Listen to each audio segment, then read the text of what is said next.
સુરતમાં ગુનાખોરી બેફામ જોવા મળી રહી છે। સુરતમાં પ્રેમ પ્રકરણનો કરુણ અંજામ આવ્યો છે। ડુમસમાં સગીરે યુવકની હત્યા કરી નાખી છે। ગઈકાલે કાપોદ્રામાં રત્ન કલાકારની હત્યા થઈ હતી। ત્યારબાદ ઝપાઝપી અને પોલીસ સાથે ઘર્ષણ સર્જાયું હતું અને ભારે લાગણી જેવી સ્થિતિના દ્રશ્યો પણ સામે આવ્યા હતા। સુરતના કાપોદ્રા વિસ્તારમાં યુવાનની હત્યા બાદ લોકો વિફર્યા હતા। નશા માટે રૂપિયા ન આપતા એકના એક દીકરાની નશેડી હત્યા કરતા મહિલાઓ રણચંડી બની ગઈ હતી। તો આજે પ્રેમ પ્રકરણમાં સગીરે એક યુવકની હત્યા કરી નાખતા સુરતમાં ખળભળાટ મચી ગયો છે। તો સુરતમાં જાણે હત્યાના સિલસિલા વધી ગયા હોય તે પ્રકારની પરિસ્થિતિ જોવા મળી રહી છે।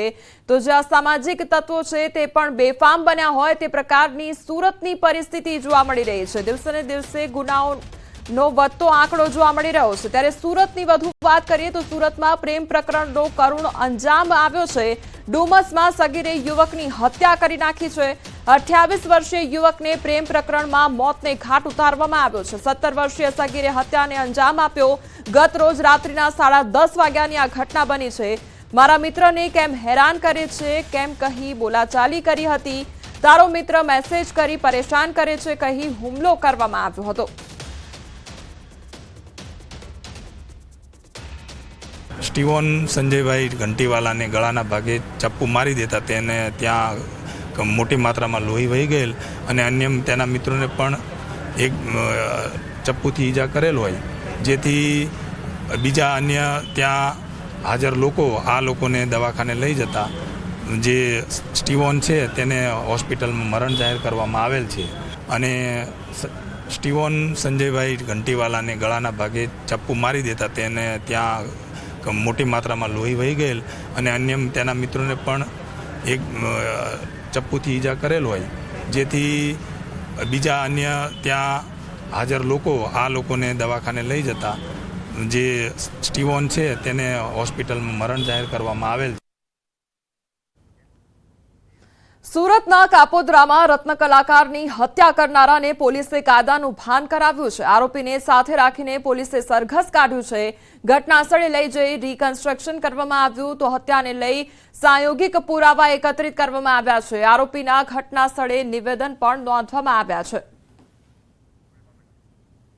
તો સુરતની આ ઘટના કે જ્યાં યુવકની હત્યા કરી દેવામાં આવી હતી અને તે મામલે હવે ઘટનાનું આખું રીકન્સ્ટ્રક્શન કરવામાં આવ્યું। આ સાથે જે તમામ આરોપીઓ હતા તેને ઘટના સ્થળે લાવીને તેમના નિવેદન પણ નોંધવામાં આવ્યા છે। તો આરોપીની આ દુર્દશા જોઈ લો, હવે તમામ લોકોની માફી માંગવામાં આવી રહી છે। પહેલા હત્યા નિપજાવી દેવામાં આવી અને હવે ઘટના સ્થળે લાવીને જ્યારે રીકન્સ્ટ્રક્શન કરવામાં આવ્યું આખી ઘટનાનું, ત્યારબાદ હવે હાથ જોડીને આરોપી માફી માંગી રહ્યો છે। અમદાવાદમાં શાળાએ બનેવીનું ઢીમ ઢાળી દેતા ચકચાર મચી ગઈ છે। અમદાવાદના માધુપુરા લાલકાકા હોલ પાસે આ ઘાતકી હત્યાનો બનાવ બન્યો હતો અને આ બનાવમાં શાળાએ બનેવીની હત્યા કરી હતી તો સમાધાનના બહાને બોલાવી હત્યા કરી હોવાનું સામે આવ્યું છે। મૃતક અને આરોપી બંને સુરેન્દ્રનગરના રહેવાસી હોવાનું સામે આવ્યું છે। માધુપુરા પોલીસે હત્યાનો ગુનો નોંધ્યો અને આરોપીને ઝડપી વધુ તપાસ શરૂ કરી છે।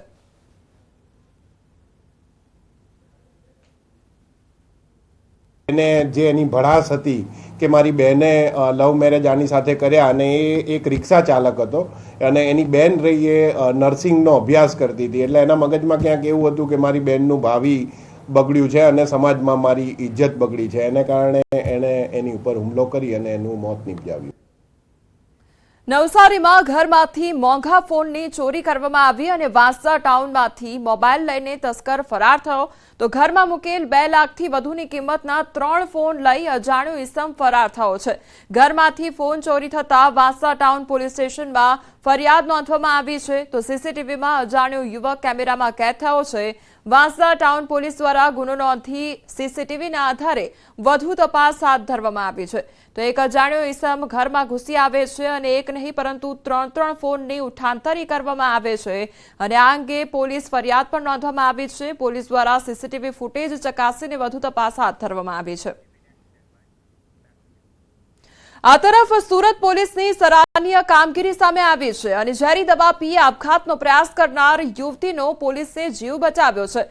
હેડ કોન્સ્ટેબલ અજમલભાઈએ યુવતીને ખભે ઉચકી હોસ્પિટલ પહોંચાડી હતી તો સમયસર હોસ્પિટલ પહોંચી જતા યુવતીનો જીવ બચ્યો હતો અને ઘટના બની ત્યાં એમ્બ્યુલન્સ કે ગાડી જઈ શકે તેમ ન હતી, જેથી ખભા પર ઉચકીને ખેતરની બહાર લઈ આવી એમ્બ્યુલન્સની રાહ જોયા વગર પીસીઆર વાનમાં હોસ્પિટલ લઈ જવામાં આવી હતી। દ્વારકાના ઓખામાં ફરી એકવાર ચાલુ છે તંત્રનું બુલડોઝર। અસામાજિક તત્વોના ગેરકાયદેસર દબાણો પર કાર્યવાહી હાથ ધરવામાં આવી છે। બુટલેગર તેમજ અસામાજિક તત્વોના દબાણ પર બુલડોઝર ફરી વળ્યું છે તો ઓખા સમુદ્ર વિસ્તાર આસપાસ અસામાજિક તત્વોના ગેરકાયદેસર દબાણો દૂર કરવામાં આવ્યા છે। ગેરકાયદેસર રીતે બનાવેલ જેટી તેમજ 2 જેટલા મકાન અને કોમર્શિયલ બાંધકામો તોડી પાડવામાં આવ્યા છે। તંત્રની કાર્યવાહીથી અસામાજિક તત્વોમાં ખોફ ફેલાયો છે। અમદાવાદમાં 2 બુટલેગરના ગેરકાયદેસર મકાનો પર તવાઈ બોલાવવામાં આવી છે અને સરખેજ નજીક સરકારી જમીન પર દબાણ કરવામાં આવ્યું હતું। વર્ષોથી સરકારી જમીન પર આલીશાન ઘર બનાવી દીધા હતા। ઘરમાં જ એ બુટલેગરો દારૂનો વેપલો કરતા હતા। ઉદેસી અને શંકરલાલ નામના 2 બુટલેગર સામે પોલીસ ચોપડે અનેક ગુના નોંધાયેલા છે।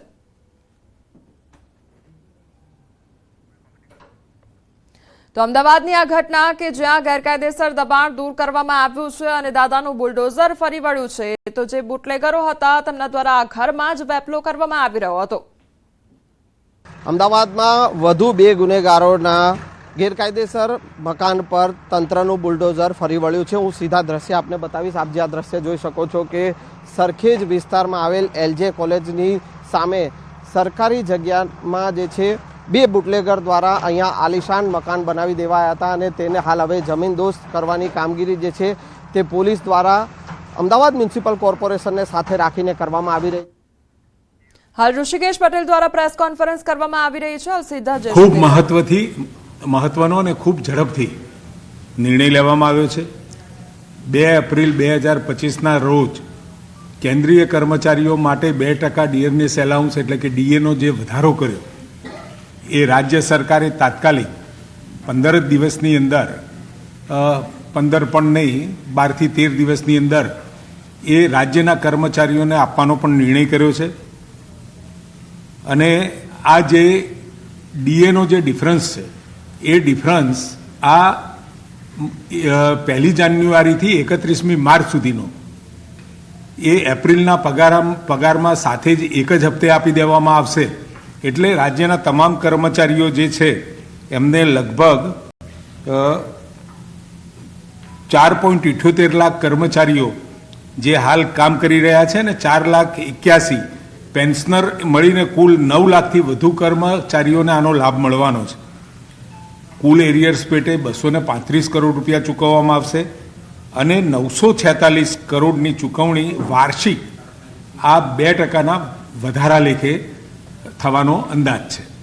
આમ ખૂબ મહત્વનો નિર્ણય રાજ્ય સરકારના અધિકારીઓ માટે કર્મચારીઓ માટે જે લેવામાં આવ્યો છે એ પહેલી વખતે ખૂબ ઝડપથી નિર્ણય લઈ કેન્દ્રના ધોરણે તાત્કાલિક અસરથી એને રાજ્ય સરકારના કર્મચારીઓને આપવાનું નક્કી થયું છે। આદરણીય ભૂપેન્દ્રભાઈ પટેલ સાહેબ બજેટમાં કરેલી જોગવાઈઓનો દર વખત રિવ્યૂ લેતા હોય છે। આ વખતે પણ ચાલુ બાબતોને 97% મંજૂરી મળી ચૂકી છે। એટલે કે જે ચાલુ બાબતો હતી એ તમામે તમામ મંજૂરીઓ 97% સુધીની અપાઈ ગઈ છે।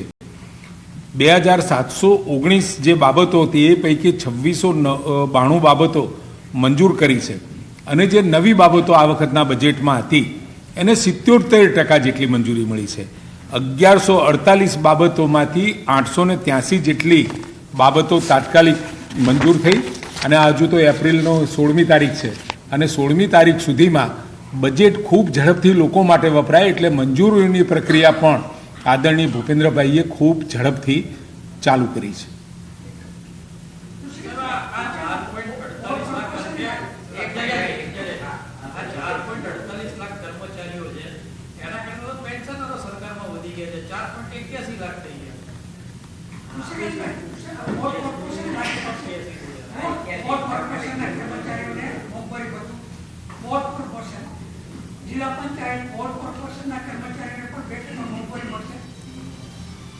આ નિર્ણય એ રાજ્યના કર્મચારીઓ માટેનો છે અને એમાં પણ જે 6ઠ્ઠું પગાર પંચ છે એ છઠ્ઠા પગાર પંચમાં પણ આને 6% જેટલો એ વધારો ત્યાં મળશે.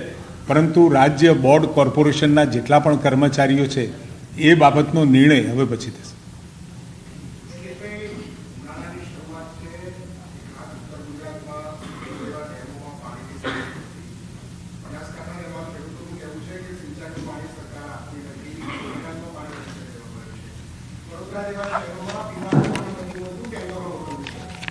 સરકારની પ્રાયોરિટી હંમેશા જ્યારે પણ ઉનાળો આવે અને જ્યારે ગઈ વર્ષે પણ વરસાદની ખૂબ સારી પરિસ્થિતિ હતી અને એ પરિસ્થિતિમાં આખા રાજ્યમાં તમામ ખેડૂતો માટે રવિ પાક માટે સિંચાઈની વ્યવસ્થા સરકારે કરી હતી. આજે રાજ્યની અંદર ઉત્તર ગુજરાતના 8, મધ્ય ગુજરાતના 6, દક્ષિણ ગુજરાતના 4 અને સૌરાષ્ટ્રના 35 અને કચ્છના 9 મળી કુલ 62 જળાશયનું પાણી આપણે એમાંથી 17,470 MCFT પાણી કે જે પીવા માટે આપણે અનામત રાખ્યું છે એની સામે 2,85,168 MCFTનો જથ્થો ઉપલબ્ધ છે. એટલે જ્યાં પણ ઇરિગેશનની વ્યવસ્થાઓ છે અથવા તો જે ઇરિગેશનના કમાન્ડ વિસ્તારમાં આવતા ખેડૂતો અથવા તો એ જિલ્લાઓ કે જ્યાં પાણી આપી શકાય એમ છે ત્યાં તમામ જગ્યાએ પાણી આપવાનો સરકારે નિર્ણય કર્યો છે. 15મી મેથી એ પાણી આપવાનો નિર્ણય કર્યો છે. પરંતુ જે જગ્યાએ જે જિલ્લાને જે ખેડૂતો અને જે ઇરિગેશન યોજનાઓનું પાણી કદાચ એ જળાશયમાં ઓછું હોય તો ત્યાં આગળ પાણી આપવાનું શક્ય ન બને. પરંતુ અત્યારે દરેક જગ્યાએ કદાચ બનાસકાંઠાની અંદર પણ જે ભૌગોલિક પરિસ્થિતિ અને જે નર્મદાના કામો ચાલુ છે એના કારણે પણ કેટલીક મુશ્કેલીઓ છે. પરંતુ શક્ય હોય એટલું ગુજરાતમાં દરેક જગ્યાએ પાણી આપવાની સરકારની તૈયારી છે. અને હાલ 15,720 ગામ, 251 શહેરો અને 372 જેટલી જૂથ યોજનાઓ દ્વારા પીવાનું પાણી આપણે પહોંચાડી રહ્યા છીએ. અને લગભગ 2432 ગામોમાં ભૂગર્ભ જળ આધારિત પણ આપણી યોજનાઓ ચાલુ છે. ત્યાં ભૂગર્ભ જળ દ્વારા એ પાણી આપણે આપીએ છીએ. આમ એકંદરે 207 જળાશયોમાં અત્યારે 55% પાણી છે. એટલે 4,92,165 MCFT પાણી છે. એટલે ગયા વર્ષે જે પરિસ્થિતિ હતી એના કરતાં પણ 6% પાણી વધારે છે અને નર્મદામાં પણ 10% જેટલો પાણીનો જથ્થો વધારે છે.